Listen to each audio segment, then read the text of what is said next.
नमस्कार, स्वागत है सभी आंगनवाड़ी सेविका सहायिका बहनों का हमारी आज की सच्ची खबरों में।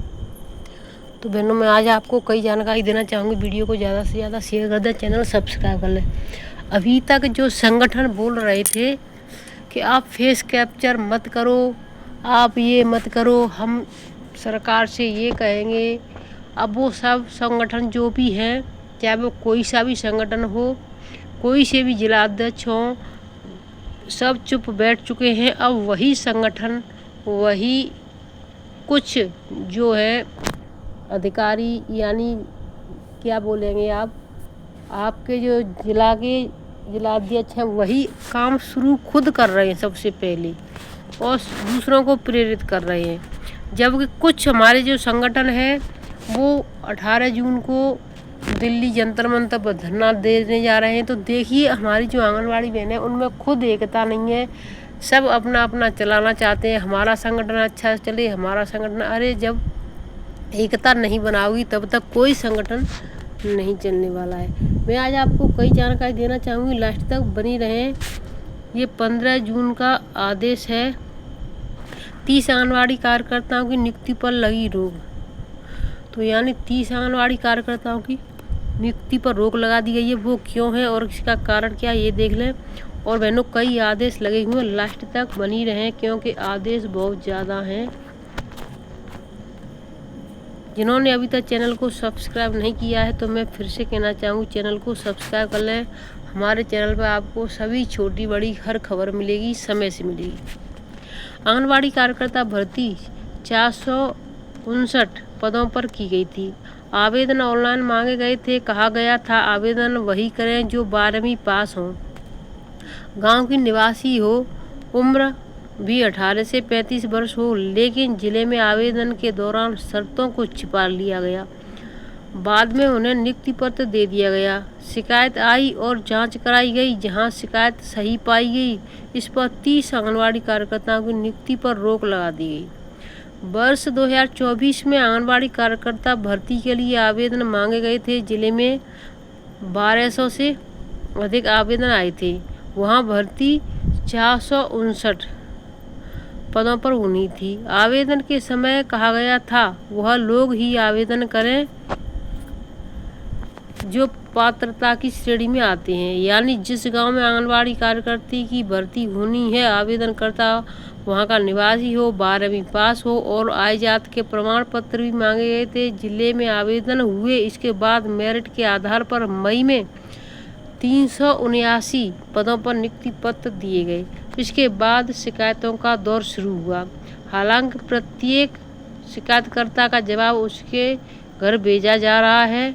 इस दौरान ऐसी 30 आंगनवाड़ी कार्यकर्ताओं का मामले सामने आया जहां कुछ ने अभिलेखों में हेराफेरी की तो कुछ की शादियां हो गईं। मामले की जांच कराई गई तो 15 आंगनवाड़ी कार्यकर्ता ऐसी भी निकली जो आवेदन के समय तो पात्रता की श्रेणी में आ रही, लेकिन आवेदन के बाद उनकी शादी हो गई। तो देखिए, ये एक ऐसी जो है कि यानी जिस समय उन्होंने आवेदन किया था तब उनकी शादी नहीं हुई थी, लेकिन जब नियुक्ति हुई है तब तक उनकी शादी हो चुकी है। तो इस तरीके से 15 आंगनवाड़ी इस तरीके से निकल चुकी हैं। ये बदायूं जिले की खबर है। अब देखिए, मैं आपको और एक 16 तारीख का कल का आदेश है बहनों। सबसे पहले मैं आपको कहना चाहूँगी, अब यानी अभी तक आंगनवाड़ी केंद्रों के बच्चों की छुट्टी चल रही थी, अब वो भी ख़त्म हो गई है। सभी बहनें अपने बच्चों की प्रेजेंट अवश्य लगाएं। बाल विकास परियोजना अधिकारी मिलक रामपुर 16/6/2025 एक डीपीओ ने ऐसी धमकी दी है आंगनवाड़ी बहनों को कि आप भी सुनकर बेहोश हो जाएंगी। मैं उस वीडियो को भी डालूंगी, वीडियो लाइव है, आप जाकर के सुन लें अवश्य किस जिले और किस ब्लॉक की है। समस्त आंगनवाड़ी कार्यकर्ती मिलक रामपुर, आप अवगत हैं कि भारत सरकार के निर्देशानुसार माह दिसंबर 2024 से पोषण ट्रैकर एप्लीकेशन पर पंजीकृत समस्त लाभार्थियों का आधार ई-केवाईसी सत्यापन एवं फेस कैप्चरिंग की कार्रवाई आंगनवाड़ी कार्यकर्ता द्वारा किया जाना था, किंतु परियोजना मिलक के लाभार्थियों का आधार ई-केवाईसी सत्यापन एवं फेस कैप्चर की प्रगति जनपद में सबसे कम है। आज दिनांक 12/6/25 को प्रमुख सचिव महोदया की BC में सख्त निर्देश मिले कि दिनांक 30/6/25 तक समस्त लाभार्थियों का आधार सत्यापन एवं फेस कैप्चर की कार्रवाई पूर्ण किया जाना है। यदि कोई लाभार्थी उक्त दिनांक के बाद पोषाहार के लाभ से वंचित रहता है तो उसकी जिम्मेदारी संबंधित आंगनबाड़ी कार्यकर्ता की होगी। उक्त कार्य की प्रगति की निगरानी प्रतिदिन जिला कार्यक्रम अधिकारी एवं निदेशालय स्तर से अपराह्न 5 बजे की जा रही है। उपरोक्त के क्रम में मेरे द्वारा समस्त मिशन मॉनिटर कार्यकर्ताओं को उक्त कार्य का प्रशिक्षण भी कार्यालय से प्राप्त करा दिया गया है।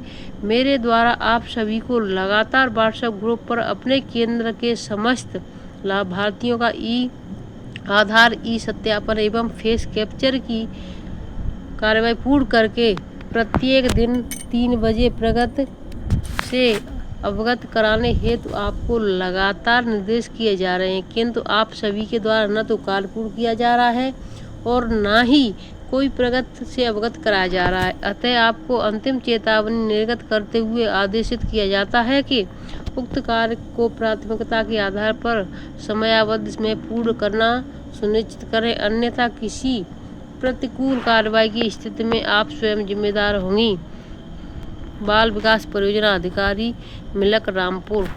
तो ये रामपुर के जो बाल विकास परियोजना अधिकारी है उनका ये आदेश आ चुका है। पुरस्कार लेने वालों की नहीं हो रही KYC। अब देखिए जो लेने आ रहे हैं उनकी KYC नहीं हो रही। अकोला ब्लॉक की है।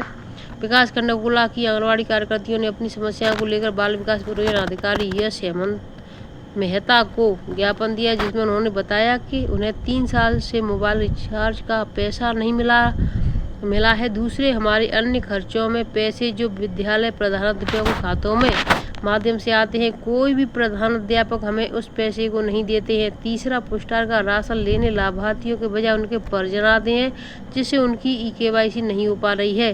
राशन के लिए मना करने पर झगड़ा करने पर उतारू हो जाते हैं। इन सारी समस्याओं को देखते हुए आंगनबाड़ी कार्यकर्ताओं को कार्य करने में भारी परेशानी का सामना करना पड़ रहा है और अधिकारियों द्वारा मांगी जाने वाली पूरी जानकारी उपलब्ध नहीं करा पा रहे हैं। अतः हमारी सारी समस्याओं का समाधान कराया जाए, अन्यथा सभी आंगनबाड़ी कार्यकर्ती को धरना प्रदर्शन पर तथा हड़ताल पर जाने को मजबूर होना पड़ सकता है, जिसकी जिम्मेदारी स्वयं प्रशासन की होगी। ज्ञापन देने वालों में प्रेमलता, रजनी, सुशीलता, परिवेश, रूपरानी, संगीता, बबीता और आदि सभी आंगनबाड़ी बहनें मौजूद रहीं।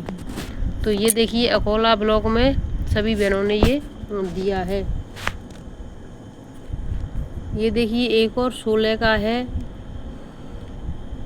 इससे पहले मैं आपको एक और जानकारी देना चाहूँगी बहनों, लास्ट तक बनी रहें।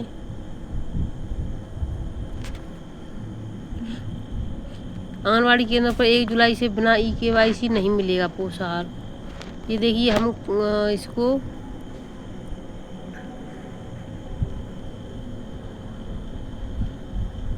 आंगनबाड़ी केंद्र पर पंजीकृत महिला लाभार्थी और बच्चों को मिलने वाले पोषाहार और गर्म भोजन।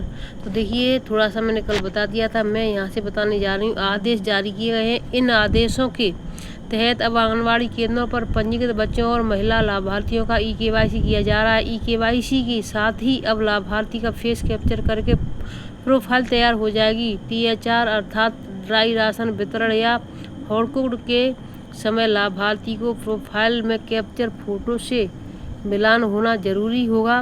फोटो मिलान न होने पर पोषाहार या गर्म भोजन मिलना नामुमकिन होगा। आदेश में कहा गया कि सभी लाभार्थियों की KYC निर्बाध रूप से पूरा करने के लिए आधार में मोबाइल नंबर अपडेट करने के लिए प्रोत्साहित किया जा सकता है। आंगनबाड़ी केंद्रों पर आने वाले 3 से 6 वर्ष के बच्चों को उपस्थित और उनके गर्म पके भोजन की निगरानी के लिए 1 जुलाई से बच्चों की उपस्थिति दर्ज कराने और पका भोजन देने की उपस्थिति सुविधा अनिवार्य कर दी जाएगी। इसके साथ ही 1 जुलाई 2025 से ड्राई राशन वितरण के लिए फेस कैप्चर व्यवस्था शुरू करने का निर्णय लिया गया है। प्रमुख सचिव बाल विकास सेवा एवं पुरस्कार विभाग ने इस बाबत सभी जिलाधिकारियों को आदेश जारी किया है। फिलहाल विभागीय नियमों को शिथिल न किया गया तो 1 जुलाई से बिना KYC और फेस कैप्चर से आंगनबाड़ी केंद्रों से पोषाहार और हॉडकों को मिलना संभव नहीं है। गांव में आ रही तमाम दिक्कतें। कुछ आंगनबाड़ी कार्यकर्तियों के मुताबिक KYC और फेस कैप्चरिंग में तमाम दिक्कतें आ रही हैं। अब तक जो दिक्कतें सामने आई हैं उनमें आधार के साथ मोबाइल नंबर का अपडेट न होना, यह कार्य आसानी से हो भी नहीं पा रहा। इस कार्य में दिक्कतों के साथ ही लापरवाही भी सामने आ रही है। चूँकि आधार अपडेट कर पाना आंगनबाड़ी कार्यकर्ती के हाथ का काम नहीं है, इसलिए यह काम पूरा होने में परेशानी आ रही है। दूसरी दिक्कत फोटो की आ रही है। लाभार्थी के आधार पर लगी फ़ोटो पुरानी होने के कारण आधार की फ़ोटो अब के चेहरे से मिल नहीं पाती, जिससे यह काम भी बिना आधार अपडेट के पूरा नहीं हो पा रहा है। तीसरी दिक्कत आधार का खाता नंबर से जुड़े न होने की है। यह दिक्कत प्रधानमंत्री मातृ वंदना योजना के अड़चन डाल रही है, क्योंकि योजना का लाभ लाभार्थियों के खाते में ही जाना है। चौथी दिक्कत आंगनबाड़ी कार्यकर्तियों की है। यह दिक्कत एंड्रॉयड फ़ोन न होने के उनके पास एंड्रॉयड फ़ोन न होने के की है। विभाग ने बहुत पहले जो फ़ोन दिए थे वे खराब हो चुके हैं और अब 5G का समय आ गया है। आंगनबाड़ी कार्यकर्तियाँ इस दिक्कत से विभागीय मंत्री को अवगत भी करा चुकी हैं। 1 अगस्त से लाभार्थी के पंजीकरण के समय ही फेस कैप्चर अनिवार्य करने का निर्णय लिया गया है। फिलहाल एक तरफ जहां जिले और ब्लॉक के अधिकारी वर्करों पर फेस कैप्चर व्यवस्था के लिए दबाव बना रहे हैं, वहीं पर वर्करों के सामने आधार अपडेट न होने की दिक्कतें आ रही हैं। तो देखिए ये समस्या है सबसे बड़ी बहनों। ये देखिए ये रिकॉर्डिंग है जिसमें आप सुन सकते हैं। देखिए अधिकारी किस तरीके से यानी आंगनबाड़ियों पर परेशान कर रहे हैं।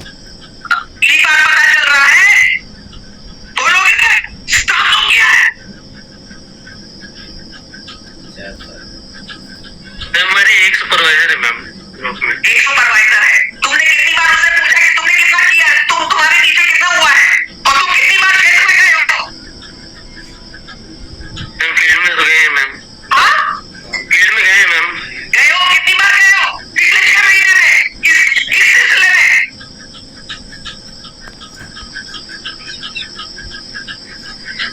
बोलेंगे? मैम काफी लगे मैम।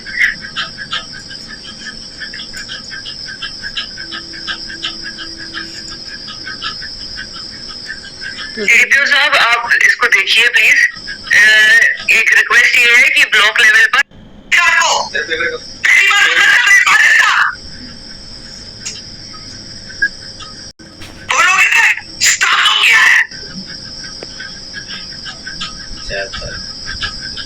मेरी एक सुपरवाइजर है मैम ब्लॉक में।